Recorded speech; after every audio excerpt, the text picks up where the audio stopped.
Нови 125 броя незамърсяващи превозни средства за столичния градски транспорт и 7% повече наземни линии на градския транспорт. Това предложение на заместник-кмета Виктор Чушев на София, на което съм и съвносител, беше подкрепено от Общинския съвет в София. Идеята е чрез удължаване на съществуващи линии, чрез създаване на нови линии и чрез замяна на замърсяващи автобуси с незамърсяващи тролейбуси на батерии да предложим по-комфортен градски транспорт на софиянци. Най-вероятно това ще бъде предпоставка за отпускане на европейско финансиране за градския транспорт на София. Към момента има сключени договори между столичния електротранспорт и различни производители за доставка на 75 тролейбуса и 50 електробуса за 90 милиона евро. София има шанс да реализира най-голямото разширение на наземния градски транспорт от години с 75 нови тролея и 50 нови електробуса, като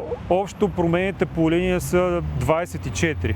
Те включват разкриване на 5 нови тролейбусни линии, 2 нови линии с електробуси, електрификация на 6 съществуващи автобусни линии, удължаване на 2 тролейбусни линии и подобряване на интервалите по други 2 линии. С въвеждането на новия подвижен състав, транспортната задача на наземния градски транспорт ще се увеличи с около 4,6 милиона километра годишно или приблизително 7% повече спрямо действащата икономическа рамка за 2025 година. Новите тролеи ще бъдат нискополови, с климатици и с батерия, която ще се зарежда по време на движението.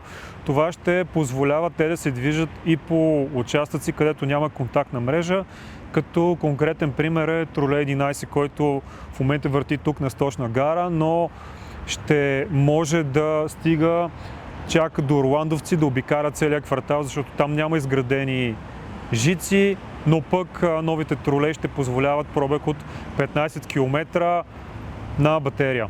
Ключови автобусни маршрути като 9, 11, 7, 7, 309, 310 и 604 ще преминат към обслужване от столичен електротранспорт, като част от тях ще бъдат преномерирани и интегрирани в електрическата мрежа на града. Този преход ще осигури нулеви емисии по основни градски коридори и ще подобри значително надеждността на транспортната услуга чрез въвеждането на нови нискополови и климатизирани машини.